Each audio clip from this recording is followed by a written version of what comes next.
Hello, everybody. It's the TV Optimist here with a review on Scrubs, all 9 seasons. I've done this video over and over again, and I fucking hate it. Reviewing a TV show is so hard because I have to look at 9 seasons, and I'm trying to cram it all in this one video, and I find myself rambling a lot. I find myself repeating myself a lot. So bear with me. But here we go. When Scrubs came out on TV, I'd catch it every once in a while, and I'd just be like so uninvested because it was so stupid to me. The humor was just so wacky and goofy. Hey, look at me, and it was off-putting. I didn't like it. Um, Years later, I have Nick's reviews, and then someone requested. I'm like, now I gotta kind of fucking watch it. So I go ahead and I watch it. Um, all 9 seasons. JD is our main character. He's an intern at Sacred Heart Hospital. He starts out with his best friend Christopher Turk and Elliot Reed. And spoiler alert: JD and Elliot end up getting together. Their kind of mentor is Dr. Perry Cox. Um, it's like a love hate relationship between JD and Cox. JD's because he's annoying and silly and shit, and Dr. Cox is like super like he tries to be serious, but like he's just an asshole, which is why I love him. He's really cool. And then there's Bob Kelso, the Sacred Heart's chief of medicine, who is just a straight asshole, not the lovable kind, but you end up kind of getting a soft spot for him. And the janitor is a great character. There's also the head nurse, Carla Espinoza. I don't know if she starts as the head nurse. I don't remember. But I know her and spoiler alert, her and Turk get together. Um, High points of the show. Like I said, JD and Elliot's romance is really good, but I really don't like the a typical thing that TV shows do. That here's the romance. Here's a character going through several different romances, and it's like I hate that trope. I fucking hate it. It's like some might argue that it's close to real life. Like, oh, you're gonna have multiple lovers throughout your life. So of course in a TV show, it's like, but yeah, these motherfuckers are in their late 20s. Like, can you get your shit together? Like, and especially the way they handle it. Like, JD and Elliot have a very realistic relationship. They meet each other. They're cool. They're kind of flirty. Like more so on JD's part. They end up becoming a thing. I believe season 2, and they go through their highs and lows, and they end up breaking up because not all relationships work out. And but then they become good friends, which is kind of which isn't always the case in real life. But they're adults, as I said before, so like yeah, and they make really good friends, and they have to kind of work together. So I mean, they have to kind of fucking put that shit in the back. Um, but what I can't, what I really hate is when JD fucking he spends like an entire season chasing after Elliot. Don't remember which one. Five. Someone help me. But he's like chasing her the whole time, and she has a fiance. She's gonna get married. And he's like, don't fucking do it. Like, don't fucking do it. He's like the devil on her shoulder. Don't do it. Don't do it. Don't do it. And she's like, why not? And he's kind of comes out and says like he's in love with her still. Makes her break up with her fiance. He finally gets the girl. It's kind of like a fuck you moment, but also like, yay, they're done with this shit. They're laying in bed at the end of the episode with her snuggled up to him because she's like, I did it. You know, I left him. I'm yours. You got me.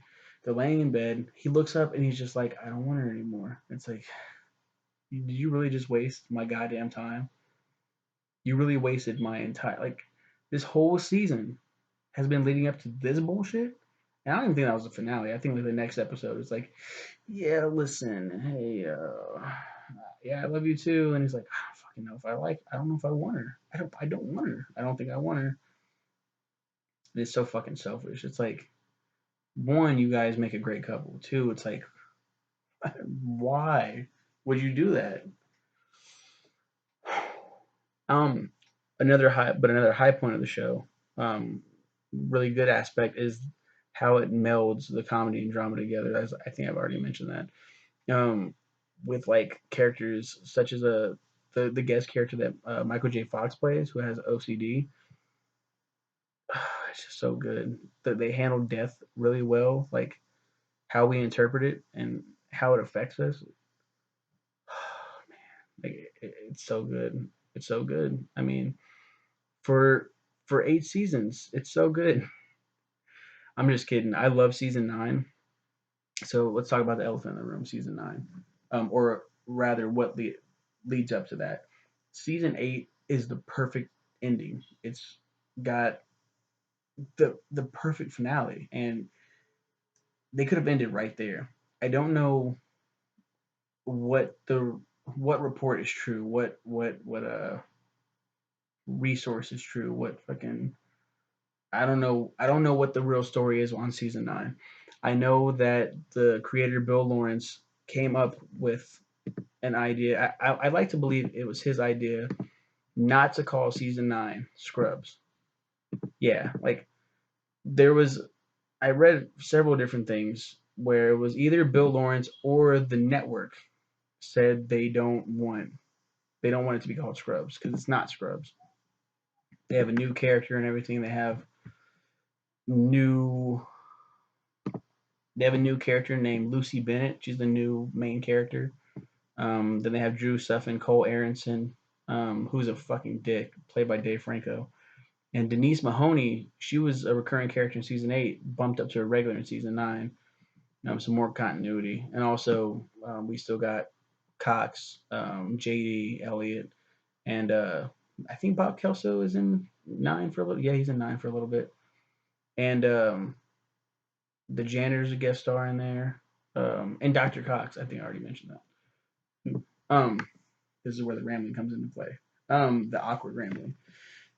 Season 9, Bill Lawrence came up. It was either Bill Lawrence or the studio came up with the idea of calling Scrubs season 9 Scrubs interns, and either Bill didn't come up with it, the studio did, and Bill said no, we're calling it Scrubs, which I think is kind of horseshit because Bill's the creator, and Bill, I don't think he would want this last season, to be season 9. And I mean, of course, it wasn't planned to be the last season. They obviously wanted to keep going with Scrubs, under like a completely different thing. Sacred Heart's gone. Now it's like a Sacred Heart, like medical school, instead of the actual hospital, where our new character Lucy Bennett is learning how to be a doctor and shit. And she's the new narrator and everything. And if they had just called it like Scrubs Interns, as like it should have been completely different, like a spinoff or something else, I think it would have continued on for at least another season.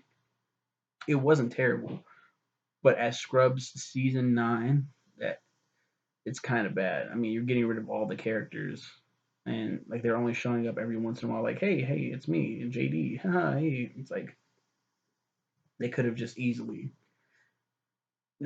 called it something different. It separated it completely, and it sours the taste. It's sours the perception to a lot of fans. Like the fans look at Scrubs in its entirety and they're like, "Oh, let's not talk about the redheaded stepchild that was season 9." It's not a bad season. It's not a. It could have been a good show separated from Scrubs, but they decided to tack it on for some reason. Um, I'm gonna end the review now because I'm rambling again. Thank you to Clinton Meany for requesting this series, and yeah, you guys have a good one.